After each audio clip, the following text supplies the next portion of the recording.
Bonjour à toutes et à tous et bienvenue pour cette nouvelle vidéo sur Blood is the New Black. Nous nous retrouvons aujourd'hui pour parler ensemble du Hellfest 2017. J'avais déjà fait en 2015 une vidéo où je faisais une sorte de débrief de mon Hellfest et du coup c'est exactement la même chose ce coup-ci.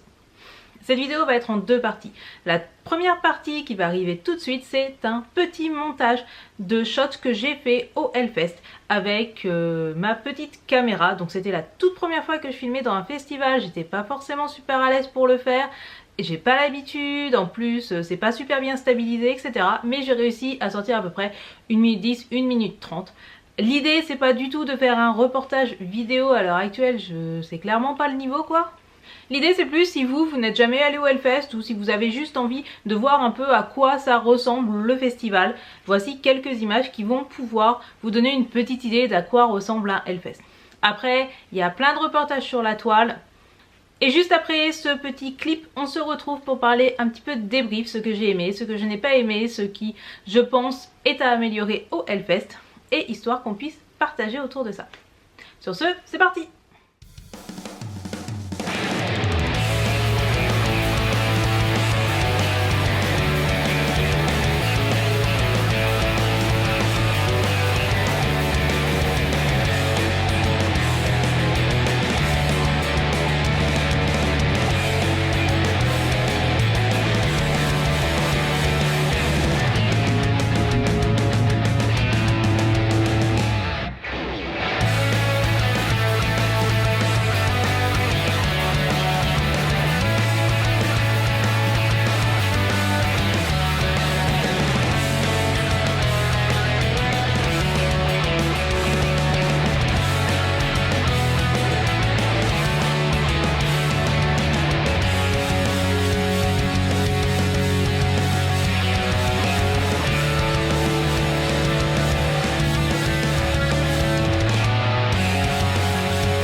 Je vous avais prévenu, c'était court. Mais du coup, c'est l'heure du débrief. Donc si le débrief ne vous intéresse pas, vous pouvez arrêter cette vidéo maintenant. Il n'y aura plus d'image du fest, juste moi qui vous raconte ce que j'ai pensé de mon Hellfest. J'ai séparé cette vidéo en 3 parties. La première, c'est les concerts parce qu'au final, c'est ce qui nous intéresse le plus. Et après, on va parler des infrastructures et du public. Je vous avais fait la vidéo des concerts que je ne voulais absolument pas louper au Hellfest. Et effectivement, j'ai à peu près suivi ce programme avec des concerts en plus qui sont ajoutés.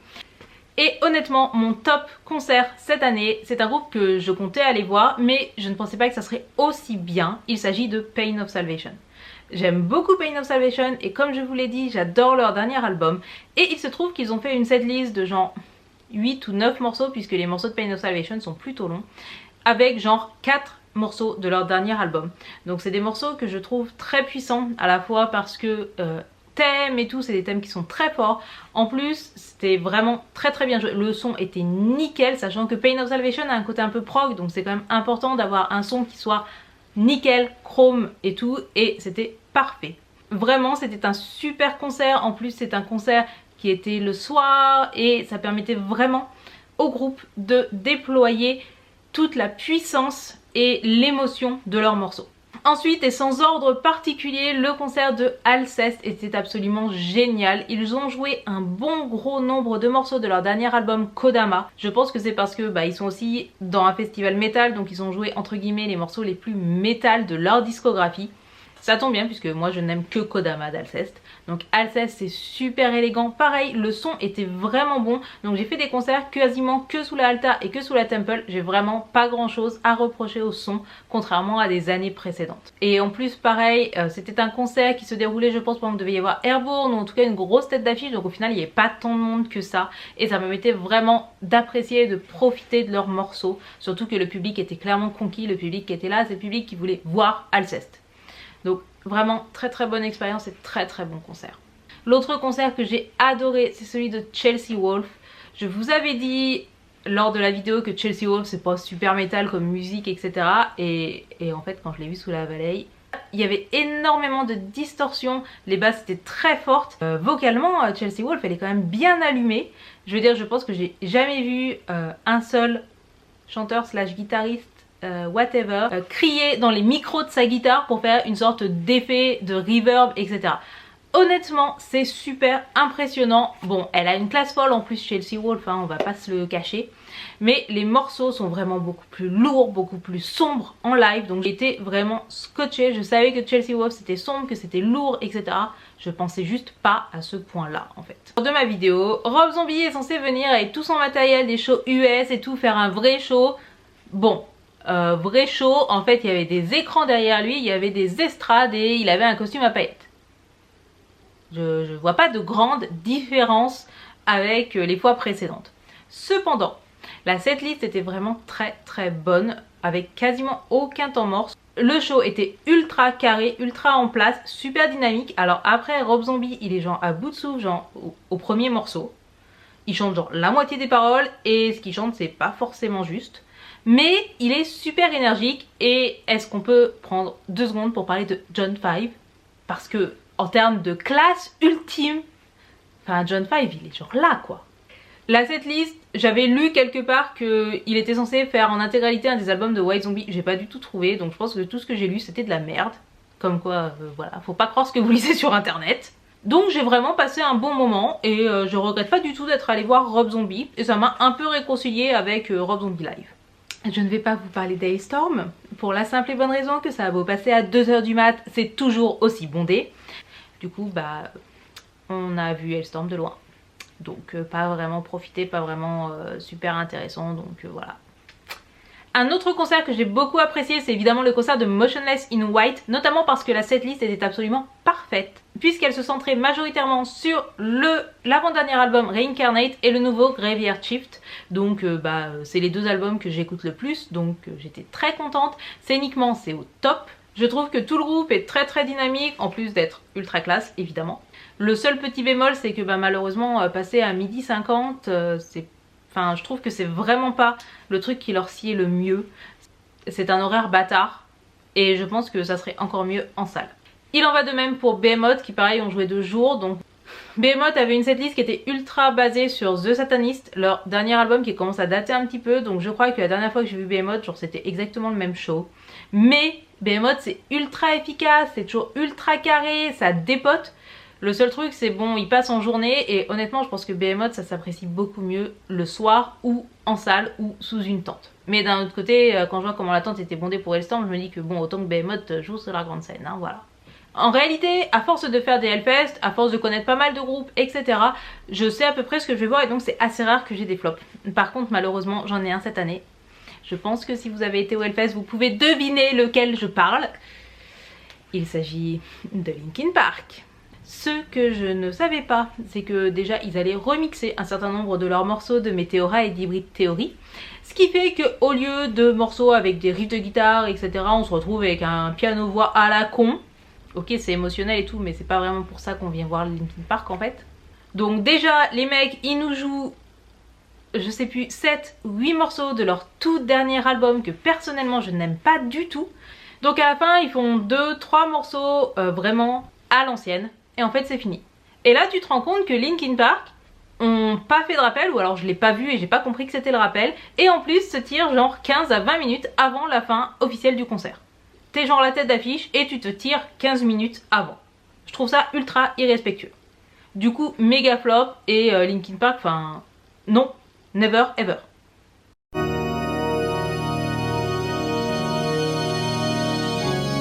Comme vous l'avez vu dans la vidéo, nous sommes allés au Hellfest en train. C'était genre la première fois que ça nous arrivait. Auparavant nous y allions toujours en voiture et encore mieux nous nous faisions emmener par un ami. Cependant comme vous le savez nous avons déménagé, nous sommes à Lille. Donc moi ça me faisait un peu flipper parce que la dernière fois que j'étais allée au Hellfest en train c'était il y a super longtemps. C'était pas du tout organisé comme aujourd'hui etc. Le Hellfest était encore un petit festival à l'époque. Bon petit ça discute mais c'était beaucoup plus petit. Et finalement, honnêtement, en train, c'est super facile. Vous arrivez à la gare de Nantes, tout est fléché, tout est indiqué. Vous arrivez à Clisson, les navettes, elles attendent à chaque train. Vous êtes déposé au rond-point. Honnêtement, c'est ultra pépouze. Le camping, on va pas revenir dessus. Là où par contre je voulais vraiment mettre un big pouce vers le haut au Hellfest, c'est les toilettes.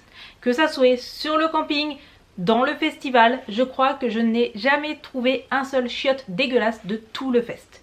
Le seul truc que j'avais reproché aux chiottes le lundi matin, c'est qu'il n'y avait pas de papier. Ce qui veut donc dire que déjà pendant les 3 jours, il y avait constamment du papier. Alors oui, pour vous ça peut sembler rien, hein, surtout si vous êtes doté d'un système qui vous permet de faire pipi debout. Mais je vous assure que ça c'est genre la révolution. Donc là-dessus en termes d'infrastructure, il y a vraiment un gros effort qui est fait pour le confort des festivaliers. Une des autres avancées cette année, c'est que l'espace devant les main stage a été vraiment agrandi. Je crois qu'il y a genre l'équivalent d'un terrain de foot en plus qui a été rajouté. Donc pour ça, ils ont ôté le coin VIP qui était là et ça fait vraiment plus de place. Donc c'est vrai que du coup, je trouvais que la circulation au niveau des main stage cette année était plus fluide. Alors après honnêtement j'ai pas fait beaucoup de concerts au niveau des main stage, mais à chaque fois que j'y suis allée j'ai pas eu trop de mal pour être correctement placée, même si j'arrivais pas super en avance. Le seul point d'infrastructure pour moi qui est encore à améliorer, c'est le passage avec l'espèce de bar qu'il y a devant la Temple et la Valley, notamment parce que quand vous avez un gros concert qui finit sur les main stage, que tout le monde veut sortir et qu'en plus il y a un gros concert qui commence sous la Temple et qu'il y a encore un gros concert qui finit sous la Valley, vous vous retrouvez bloqué pendant 15 minutes à ne plus pouvoir bouger, serré comme des sardines. C'est ce qui est arrivé après le show de Rob Zombie, alors que les gens, la plupart voulaient sortir ou alors rejoindre Hailstorm qui débordait déjà de la Temple, pendant qu'un très gros groupe sous la Valley, je sais plus, ça devait être genre Clutch ou Monster Magnet, enfin un gros groupe, finissait sous la Valley qui elle-même débordait. Donc ce qui veut dire qu'on s'est retrouvé comme ça, sans bouger, pendant je ne sais pas combien de minutes. Et bon, personnellement c'est pas du tout une sensation que j'apprécie, donc on a vite fait demi-tour. Mais honnêtement c'est genre une sorte de goulot d'étranglement et j'ai l'impression que c'est le dernier qui reste au Hellfest. Bon, je râle hein, parce que c'est pas agréable, mais honnêtement le Hellfest est devenu vraiment un festival où on peut circuler malgré le monde qu'il y a, et du monde il y en a. Beaucoup de monde et beaucoup de chaleur fait que, a priori, à partir du samedi, le Hellfest commençait à entamer les châteaux d'eau de la région. Ils ont dû réduire le débit d'eau aux points d'eau. Déjà que les points d'eau étaient pas super nombreux. À partir de samedi, ça coulait mais genre pas grand chose, genre limite goutte à goutte quoi. J'exagère. Vous mettiez longtemps à remplir votre gobelet. Donc je pense que le Hellfest n'était pas préparé à une telle canicule. Clairement, il n'y avait pas assez de points d'eau, l'eau avait pas était assez bien prévu. D'un autre côté, c'est l'Hellfest le plus chaud depuis sa création, donc enfin voilà, on peut comprendre aussi. Et il faut l'avouer, il y a quand même très peu de points d'ombre au Hellfest. Parfois honnêtement c'était dur, donc nous on a fait beaucoup de concerts de toute façon sous les temples, sous les altars, donc on n'est pas forcément les plus à plaindre, mais je pense que les bénévoles ils en ont traité de l'insolation quoi.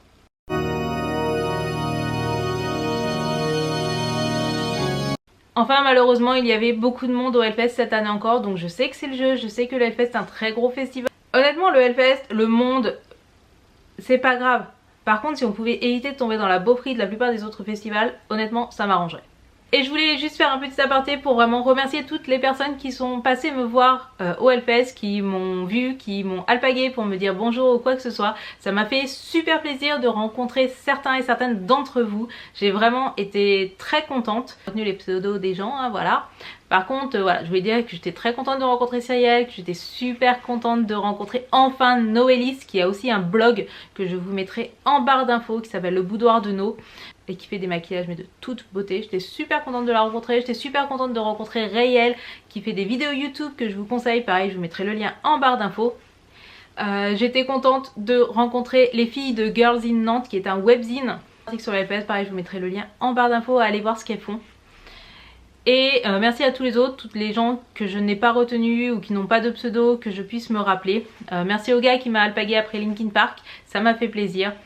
Ça fait un peu cheesy, je me la pète, c'est pas du tout le but, hein, voilà. C'était juste aussi pour vous partager les liens d'autres blogueurs et blogueuses alternatives, parce que la communauté est pas énorme, mais il faut l'encourager, il faut qu'elle grandisse. Si vous avez été au Hellfest, dites-moi quels ont été vos concerts préférés, qu'est-ce que vous avez pensé de l'infrastructure, qu'est-ce que vous avez pensé du public. Échangeons en commentaire, c'est aussi intéressant. Sur ce, je vous dis à très bientôt pour d'autres vidéos. Donc je vais faire plusieurs festivals cet été. Je ferai pas des debriefs sur tout, hein, mais par contre je vous publierai des petites vidéos, notamment celle sur le Main Square. Et je pense que je vais aller à l'Alcatraz qui est en Belgique, pas très loin de chez moi en fait, puisque maintenant j'habite Lille. Et je vais très probablement aller au Gothic Dark Wave Festival, quelque chose comme ça, qui se déroule le 20 août dans les Hauts-de-France. Je crois que c'est genre à Amiens, un truc dans le genre. Et il y a une super programmation goth qui va avoir lieu. Je vous mettrai les liens en barre d'infos parce que je crois que le Gothic Dark Wave Festival est vraiment pas beaucoup connu du tout en fait. Mais il y a genre Diary of Dreams, The 69 Eyes qui vont passer. Donc voilà, ça j'y serai, je serai à l'Alcatraz. J'essaie de vous parler un peu des festes que je fais, donc voilà. Sur ce, merci de m'avoir suivi. Si vous faites d'autres festivals, eh bien bon festival, passez un bon été et je vous dis à très bientôt. Tchuss!